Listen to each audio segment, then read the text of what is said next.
Hola, hola, buenos días. Pues vamos a dar inicio a nuestra clase. Espero que se encuentren bien. Continuamos con la parábola del reino del perdón. La semana pasada solo dimos la introducción, ¿sí? Y bueno, pues quiero repetir antes de iniciar el estudio que es una parábola. Ya en otras clases lo hemos mencionado, pero lo volvemos a hacer el día de hoy. Una parábola es el acto de impartir un conocimiento o enseñanza mediante una historia o relato que sea ejemplo de lo que queremos enseñar, con el propósito de lograr cambios de conducta en forma sutil, sin imposiciones. El Señor Jesús las usaba mucho en sus enseñanzas a sus discípulos y a la gente, siendo el tema central el reino de los cielos. Por lo general, todas las parábolas del Señor en la Biblia están divididas en tres áreas. Unas son las que hablan del reino de Dios e inician de esta manera, dicen: el reino de los cielos es semejante a. Otro grupo son las que presentan las actitudes de Dios, o sea que en ellas nos va a estar revelando su inmenso amor, su misericordia, su paciencia, su sacrificio en la cruz, etcétera, etcétera. Y un tercer grupo en las que están agrupadas son las que contraponen dos tipos de comportamiento, como la que vamos a ver el día de hoy, ¿sí? Ok, pues vamos a comenzar. Como dije, la semana pasada fue una introducción a este tema. Vamos a dar lectura a esta parábola. Está en Mateo 18 del 21 al 35. Y dice así: Entonces se les acercó Pedro y les dijo: Señor, ¿cuántas veces perdonaré a mi hermano que peque contra mí? ¿Hasta 7? Y Jesús le dijo: No te digo hasta 7, sino hasta 70 veces 7. Verso 23. Por lo cual el reino de los cielos es semejante a un rey que quiso hacer cuenta con sus siervos. Y comenzando a hacer cuentas, le fue presentado uno que le debía 10,000 talentos. A este, como no pudo pagar, ordenó su señor venderle, y a su mujer e hijos y todo lo que tenía, para que le fuese pagada la deuda. Entonces aquel siervo postrado le suplicaba diciendo: Señor, ten paciencia conmigo y yo te lo pagaré. El señor de aquel siervo, movido a misericordia, le soltó y le perdonó la deuda. Pero, saliendo aquel siervo de ese lugar, halló a uno de sus consiervos que le debía 100 denarios, y haciendo de él le ahogaba diciéndole: Págame lo que me debes. Entonces su consiervo, postrándose a sus pies, le rogaba diciendo: Ten misericordia, ten paciencia conmigo, y yo te lo pagaré todo. Mas él no quiso, sino fue y le echó en la cárcel hasta que pagase toda la deuda. Viendo sus consiervos del rey lo que estaba pasando, se entristecieron mucho y fueron y refirieron a su señor todo lo que había pasado. Entonces, llamándole su señor, le dijo: Siervo malo, Toda aquella deuda te perdoné porque me rogaste. ¿No debías tú también tener misericordia de tu siervo como yo la tuve de ti? Entonces su señor, enojado, le entregó a los verdugos hasta que pagase todo lo que le debía. Así también mi Padre Celestial hará con ustedes si no perdonan de todo corazón cada uno a su hermano sus ofensas. Qué historia tan fuerte, tan tremenda, donde Dios nos va a estar hablando fuertemente. Ok, vamos a iniciar la parábola. Ok, empezamos desde el verso 21 de Mateo 18.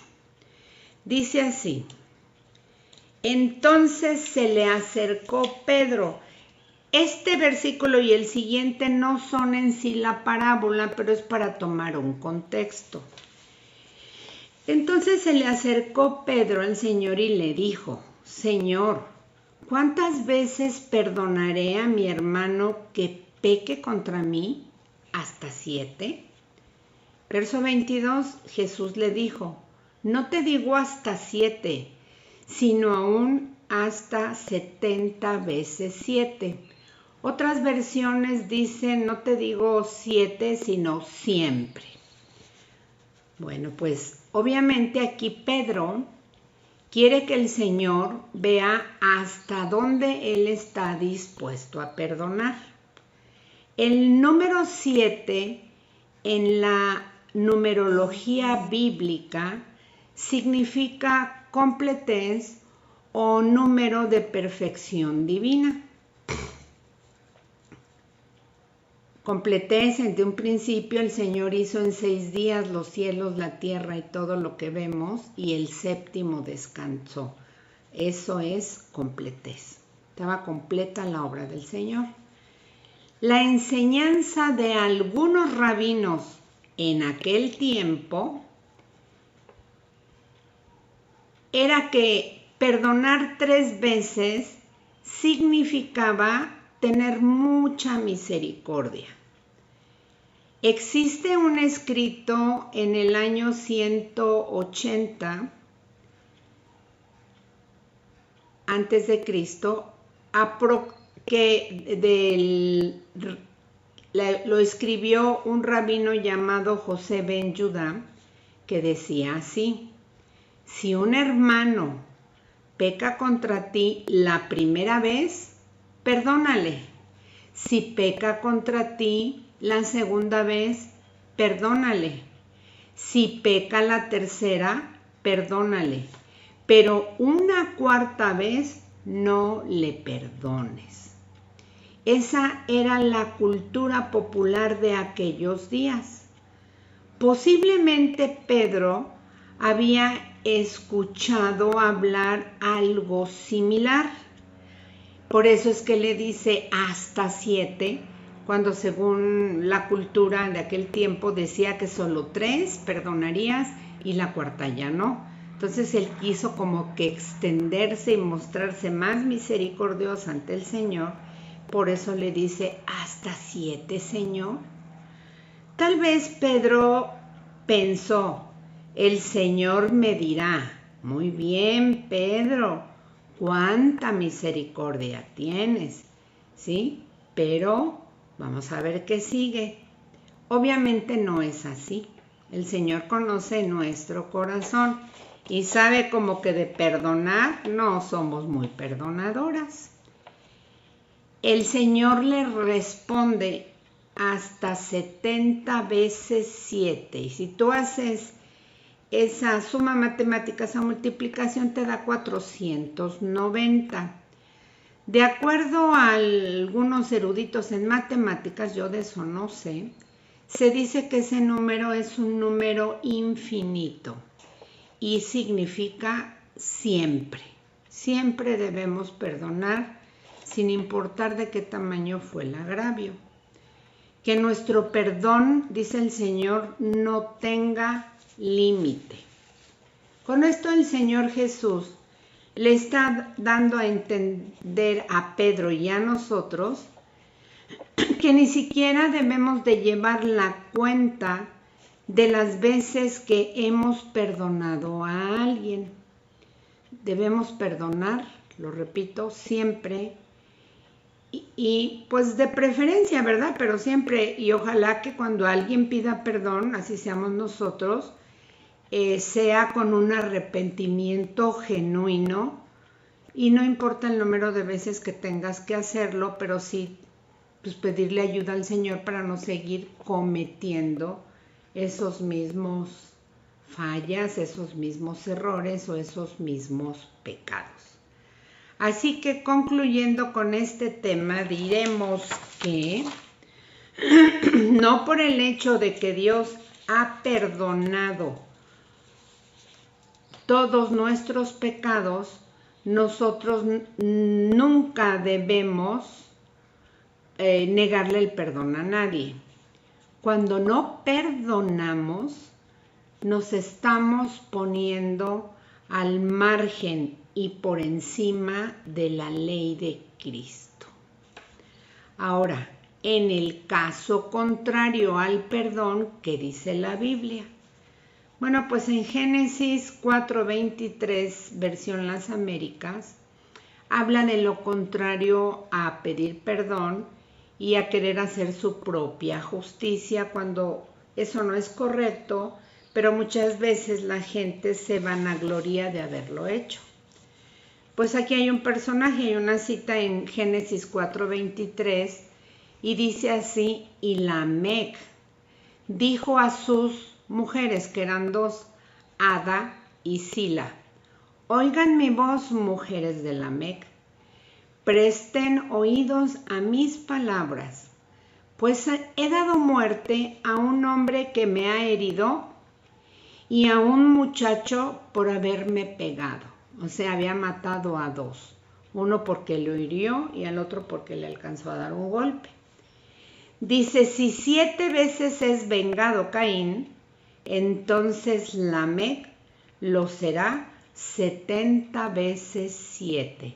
Él solito se está aplaudiendo su obra perversa y eso es lo contrario al perdón, eso es vanagloria y estar engañado. Estas palabras quedaron registradas en la Biblia, pues para vergüenza de Lamec. Sin embargo, el Señor, usando la fe de Caín, dijo que la venganza no era buena. Entonces, él, poniendo la fe de Abel, dijo, perdónale al que te ofende 70 veces 7 siempre. Con esta historia, como ya hemos dicho, el Señor Jesús quiere que nos demos cuenta que su amor es sin medida y que Él está siempre dispuesto a perdonarnos cuando mostramos un verdadero arrepentimiento. Pero aunque su amor es sin límites, el único límite para no mostrar gratitud al Señor y al prójimo lo delimitamos nosotros. Somos los únicos que estamos en la postura de decir sí quiero perdonar o no quiero perdonar. ¿Y por qué? ¿Por qué puede pasar esto? Pues porque el Señor nos dio libre albedrío y Él no nos obliga absolutamente a nada, aunque Él nos anhela y Él quiere que caminemos por su camino angosto, siguiendo sus ejemplos, sus pasos, para que nos vaya bien a nosotros. Pero es nuestra decisión obedecer o no. Así que el perdón no es una cuestión de operación matemática, 70 veces 7. Más bien es la respuesta de lo que el Señor ha hecho por nosotros al perdonarnos una deuda imposible de pagar. Verso 23. Por lo cual, el reino de los cielos, dice el Señor, es semejante a un rey que quiso hacer cuentas con sus siervos. Y comenzando a hacer cuentas, le fue presentado uno que le debía 10,000 talentos. A este hombre, como no pudo pagar, ordenó su señor venderle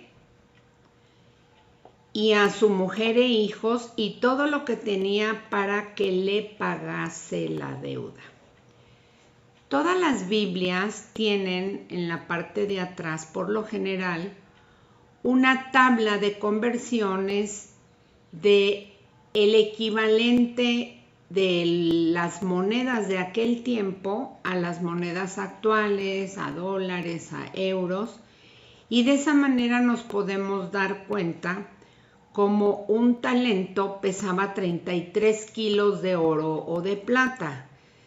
Eso es solamente un talento. Si nosotros vamos a una casa de cambio y llevamos, por ejemplo, un centenario, no sé cuántos gramos pese ni cuánto cueste, pero sí vale más de 40,000 pesos una moneda. Entonces, aquí, si nosotros hacemos la conversión, eran 10,000 talentos. Era un buen de dinero, exageradamente mucho dinero. Si nosotros esta cantidad la llevamos a euros, en la actualidad equivale aproximadamente la deuda a 198,000 millones de euros. Si oyeron bien, anótenlo. 198,000 millones de euros. Desde luego es una cantidad que dice uno, pero ¿cuándo o cómo pudo haber pedido y el otro prestarle tanto? Pues esto es imposible de pagar, aunque trabajaras todo el año las 24 horas del día durante toda tu vida, no tendríamos con qué pagarlo. Tal vez este hombre, uno se pregunta, bueno, ¿y cómo es que el rey a su empleado le soltó tanto dinero? Pues aquí no lo dice, pero podemos echar la imaginación a andar. Ya saben que nos gusta imaginarnos las cosas un poquito. Tal vez este hombre era un ministro del rey y este dinero pues le fue dado. Ahora, claro, estas son historias ficticias que el Señor cuenta con escenas coloquiales para las personas de aquel tiempo. Al parecer, la única que sí fue como real fue la parábola de Lázaro y el rico. Pero bueno, entre las cuestiones literarias, el Señor usa en la Biblia mucho lo que se llama hipérbole, que es una exageración. Pues imaginémonos que esta vida, este ejemplo de esta parábola, esta historia fue real. Tal vez imaginen que este rey le da a su ministro de obras públicas, le va dando dinero para que vaya haciendo grandes obras, carreteras, trenes mayas y cosas así, aeropuertos, obras. Y este hombre, en vez de aplicar esos dineros para la encomienda, pues se lo fue gastando, fue agarrando mucho dinero, no terminó obras y se quedó con todo ese dinero, se lo gastó. Obviamente las leyes en esta historia pues no son como las de ahora, ¿verdad? Aquí se le hicieron cuentas. En otros, en la actualidad, en gobierno, pues se hacen reparticiones y se pierde ese dinero, pero no es el caso. En los tiempos bíblicos existían serias consecuencias a los que quedaban a deber deudas. Esperaban que las pagasen por completo. El prestamista podía forzar al deudor y a su familia a trabajar hasta que la deuda fuese cancelada. El deudor podía también ir a la cárcel o su familia podía ser vendida en calidad de esclavos para que ayudasen a pagar esa deuda. Se esperaba que el deudor, mientras que estaba en prisión, su familia pudiese ir a vender sus propiedades y juntar todo lo más que pudiera para abonar a esa deuda. Si no, pues entonces el deudor permanecía de por vida el resto de su vida, obviamente de por vida, en la cárcel. Por el hecho de que Dios ha perdonado a nosotros todos nuestros pecados, no debiésemos negarle el perdón a nadie. Debemos ponernos en el lugar de esta parábola, ¿verdad? Cuando nosotros no perdonamos, nos estamos poniendo por encima de la ley de Cristo. Lo estamos desobedeciendo tremendamente. ¿Y qué creen aquí? Los que salimos perjudicados somos nosotros directamente. Espiritualmente hablando, de ese tamaño era la deuda que nosotros teníamos con Dios antes de conocerlo y recibir su perdón. Teníamos nosotros ante el Señor una deuda impagable. Si tú quisieras hacer números y un recuento hasta el día que le pediste perdón al Señor, ¿cómo a cuánto ascendía tu deuda? ¿Con cuánto podías tú retribuirle tu deuda? Pero vámonos un poco más atrás. Sabemos que nacimos bajo una naturaleza caída y que el pecado entró a partir de la desobediencia de Adán y Eva. De ahí venimos todos nosotros. Lo queramos aceptar o no es un hecho. Nacimos con el sello de naturaleza caída y con el sello de el pecado en nuestra vida. La palabra de Dios dice que la paga del pecado es la muerte, pero que el regalo de Dios es vida eterna. Él era el único con su sangre intachable, libre de naturaleza caída, libre de pecado, que solamente a través de su sangre era que podía vencer a la muerte y poder pagar el precio por todo el que lo acepte como su Señor y pagar el precio de esos pecados, ¿sí? Para poder estar libres, y la deuda quedó saldada en ti y en mí si es que ya has aceptado al Señor como el Señor de tu vida. Pues así estábamos nosotros como este siervo del Rey. Deuda impagable. Le debíamos al Señor miles de millones por cada pecado cometido y también por el hecho de haber nacido fuera del paraíso. Martín Lutero escribió lo siguiente, fue un reformador de hace muchos años, y dice así: antes de que este rey hiciese cuentas con este hombre, él no tenía conciencia de su deuda hasta que le fue cobrada, y entonces se dio cuenta de que estaba en muy serios problemas. Y ahora lo ponemos en nuestra vida.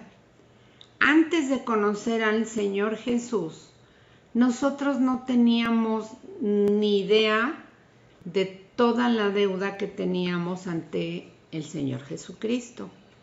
Vivíamos en nuestros delitos y pecados tan tranquilamente en ese sentido y tan agobiadas por no encontrar la salida a tantas problemáticas y maneras tan difíciles que estábamos viviendo. Nosotros nos hicimos conscientes de nuestra deuda hasta que le conocimos y fuimos leyendo su palabra.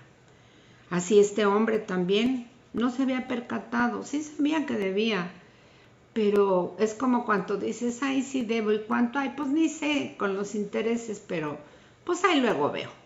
Nos hacemos los loquitos.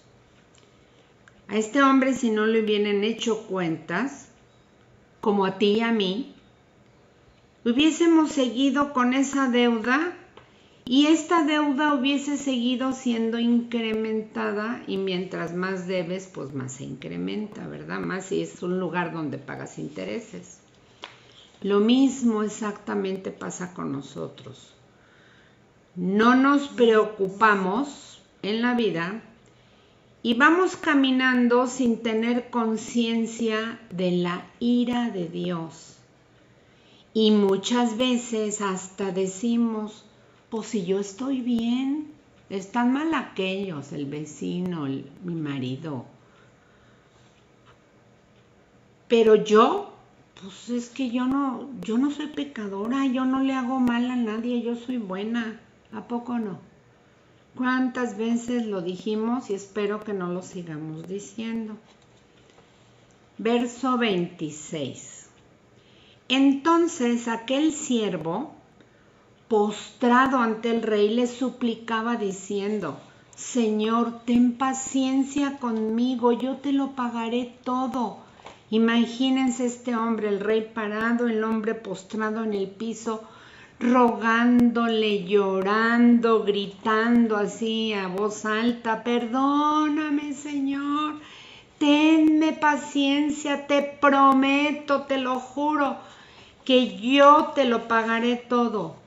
Obviamente que el rey sabía que no lo iba a poder hacer porque era exageradamente grande su deuda.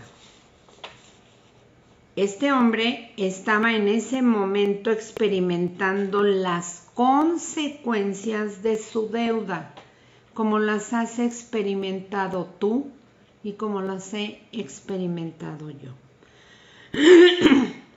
Su vida en ese momento estaba arruinada y su familia también, puesto que la había expuesto a todo. Igual pasó un día con nosotros al darnos cuenta que la deuda que teníamos con el Señor era impagable y que nuestras vidas se encontraban en una ruina total, al igual que nuestro entorno familiar. ¿A poco no? Y yo hablo por mí, pero hasta donde yo sé, pues el Señor buscó en toda la tierra una persona que fuera buena, limpia, sin tacha y sin mancha, y no la halló. No la había, no, era imposible. Por eso es que Él mismo, siendo Dios, tuvo que venir y ser Él nuestra propiciación para podernos llevar a libertad y pagar con su sangre preciosa la deuda impagable que teníamos. Cuando nosotros nos damos cuenta de esta situación, pues nos lleva a reconocer con humildad y arrepentimiento que necesitamos urgentemente la ayuda y el perdón de Dios. Y volvemos a la parábola anterior, ¿verdad? Separados de Dios, nada podemos hacer. Sin Él no hay futuro, no hay camino, no hay lámpara que nos ilumine. Cuando llegamos a un lugar todas vencidas sin Cristo, las puertas ya están cerradas. Si no fincamos nuestra vida sobre la roca que es Cristo, van a venir vientos, lluvias, tempestades, etcétera, etcétera. Y no vamos a permanecer de pie, va a haber ruina. Recordemos todas las parábolas que ya hemos visto y cómo una va encajando con otra y nos va llevando al punto central, que es Cristo y nuestra necesidad de Él. Una persona sin el perdón de Dios es verdaderamente pobre. Recordemos lo que dice el Señor en las bienaventuranzas. Y esas pueden, si ustedes gustan, anotarlas en Mateo 5, del 3 al 12.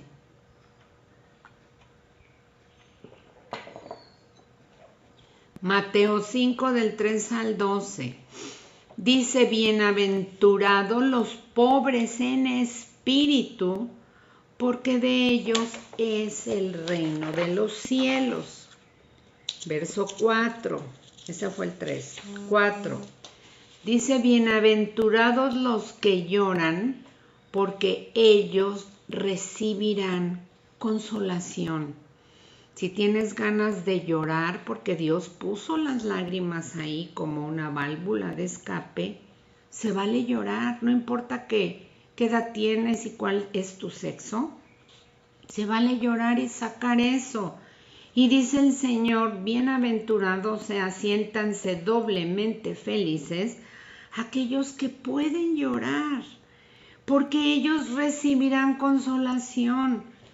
Y bueno, el mejor consejo que te puedo dar es que, independientemente a que llores en los brazos de tus amados, el mejor lugar para ir a llorar es en los brazos de papá, ahí a solas, en tu recámara.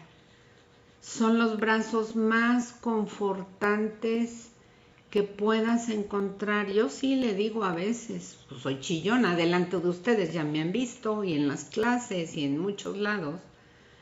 Cuando tengo esos deseos de llorar, le digo al Señor, abrázame, Señor, y déjame llorar 5 o 10 minutos aquí, porque necesito tu descanso.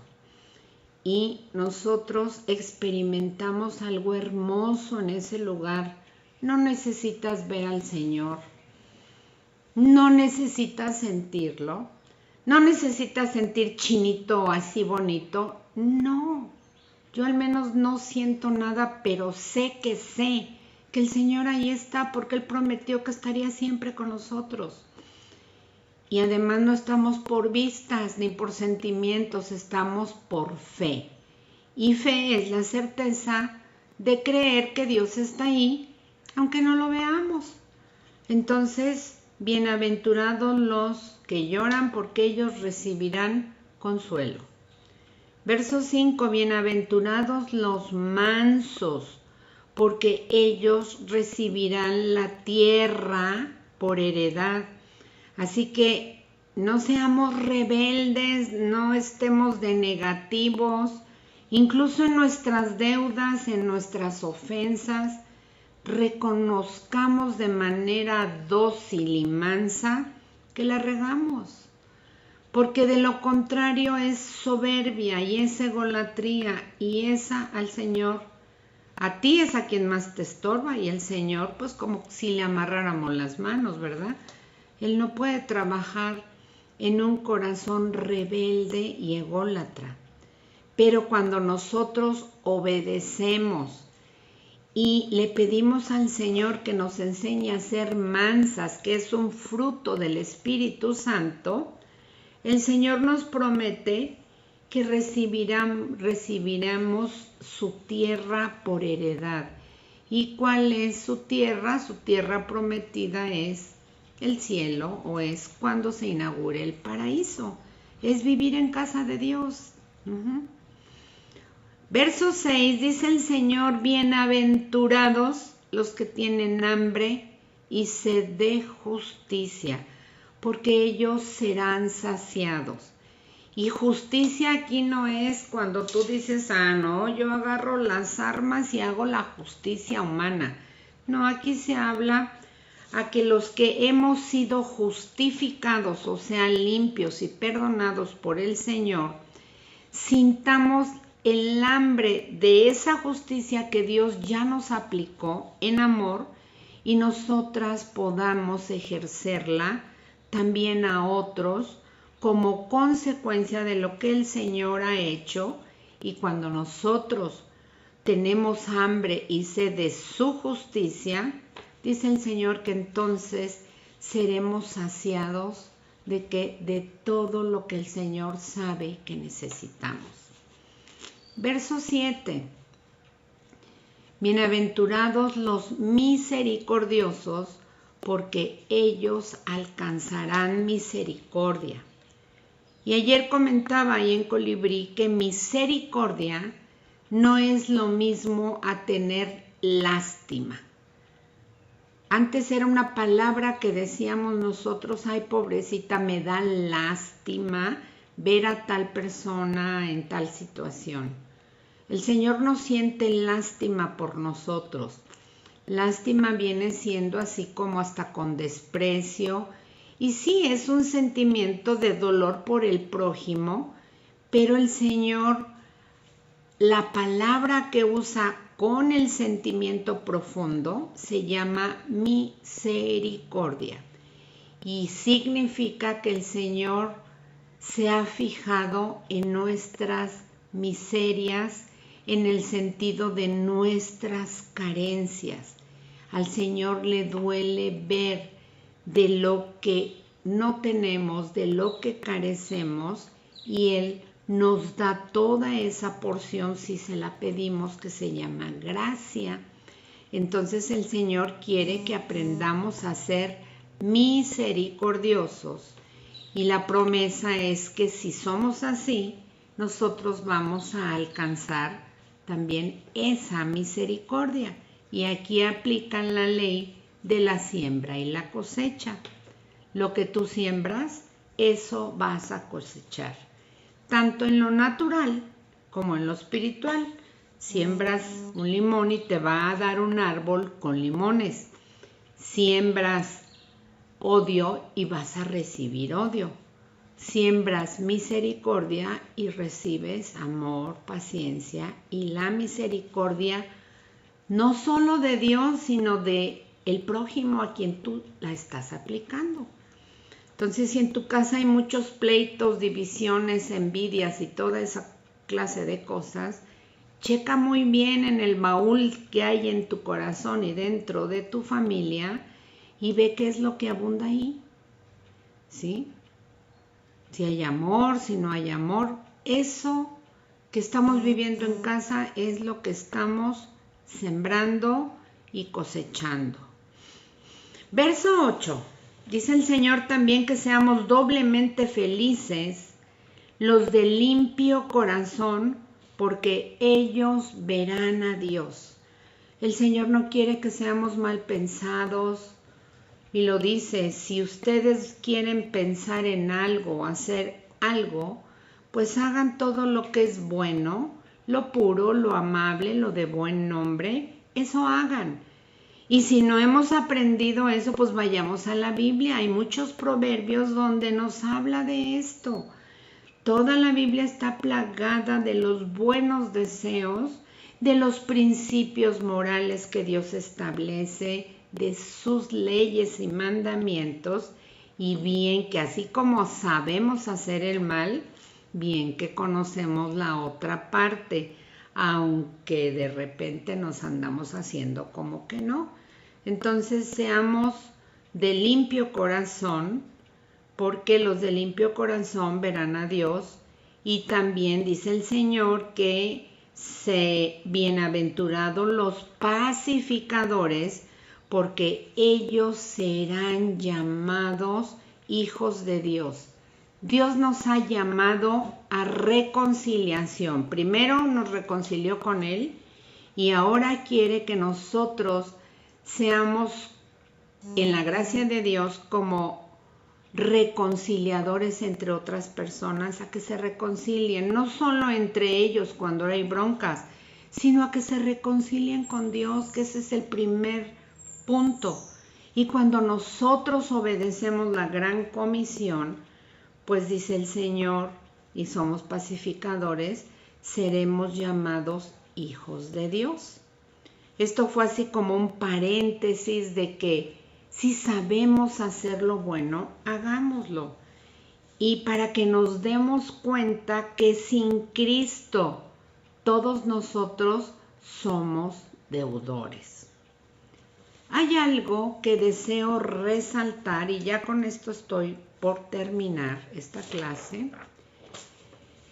que deseo resaltar en la actualidad el verdadero evangelio. Fíjense bien lo que voy a hablar porque es muy importante.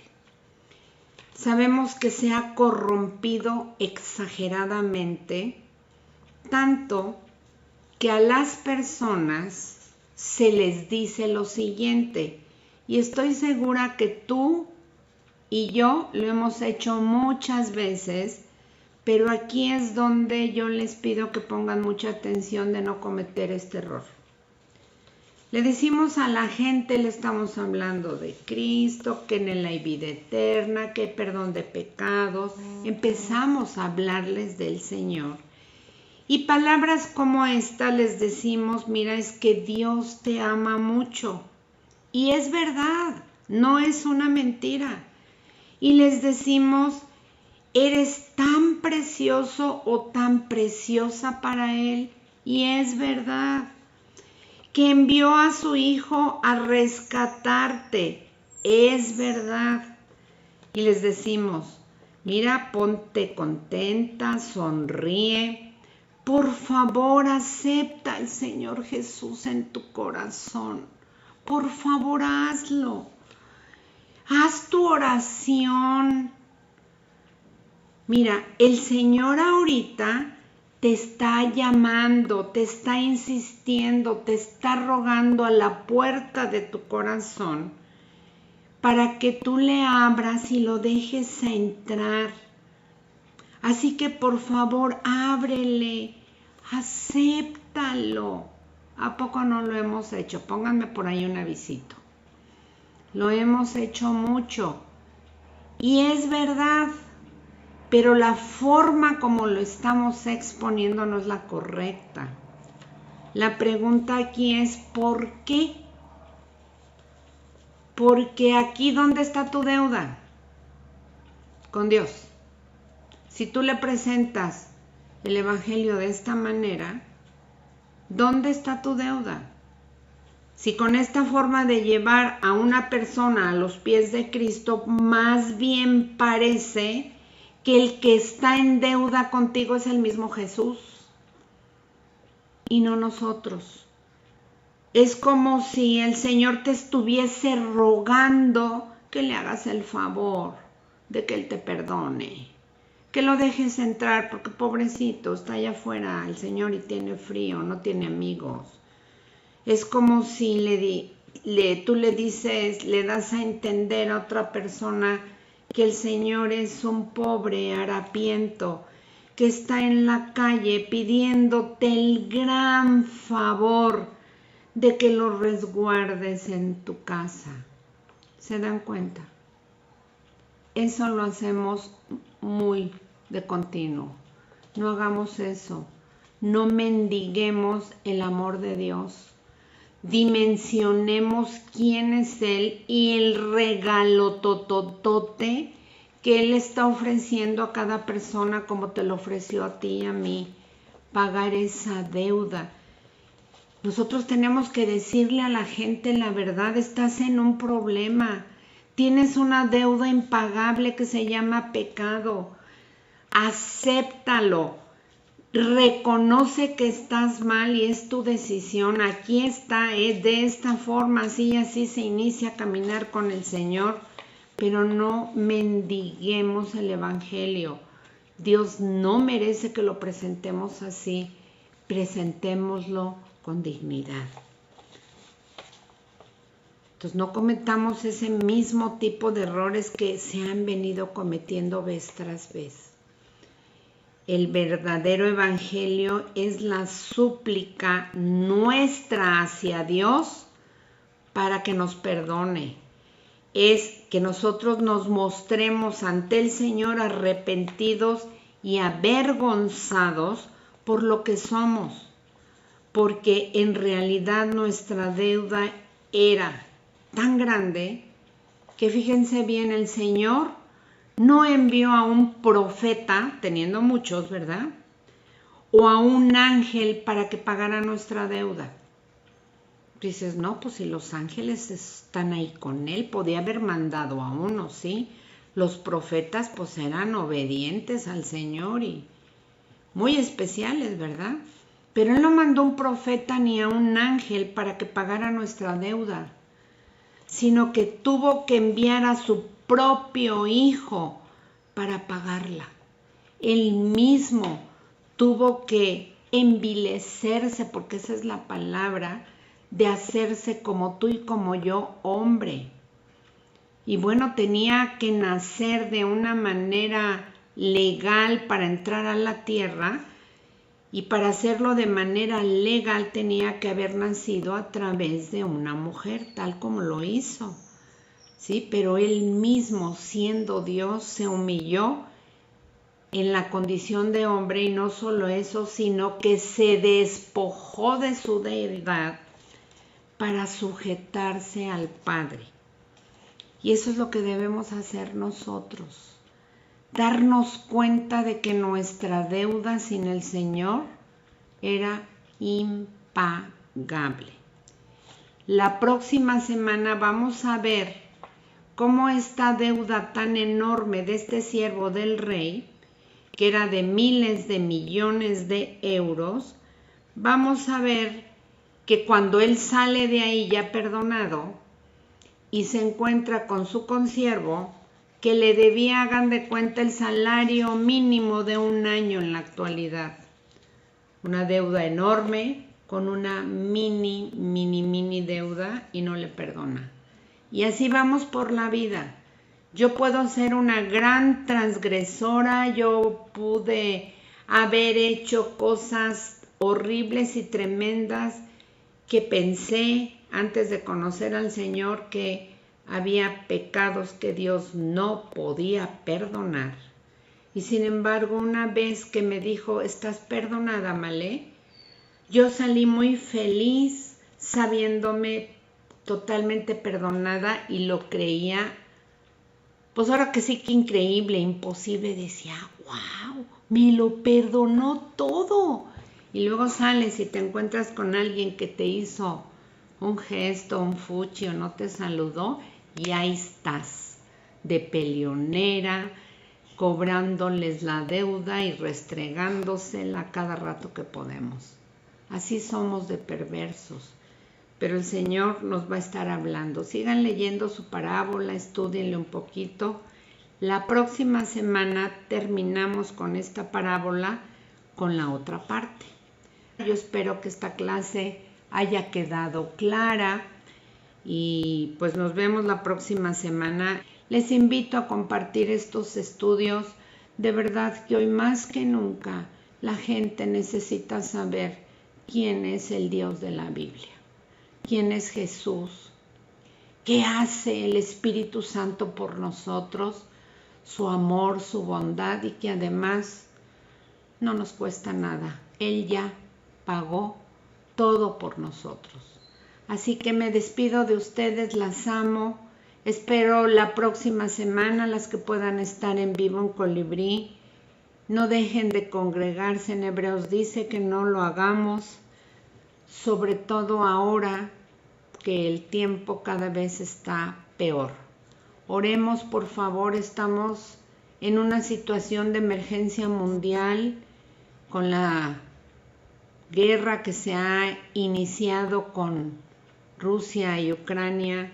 Pidámosle y supliquémosle al Señor que esto, Él es el único que lo puede frenar, porque uno lo ve de lejos y a veces no alcanzamos a dimensionar. Esto puede ser el inicio de una tercera guerra mundial. Miles y miles de gente van a morir en ese lugar si esto no se frena. Las economías mundiales que están fracturadísimas se vienen abajo, y entonces están los dolores de parto ya a todo lo que dan. Pidámosle al Señor sabiduría, pidámosle misericordia, y estemos de rodillas intercediendo.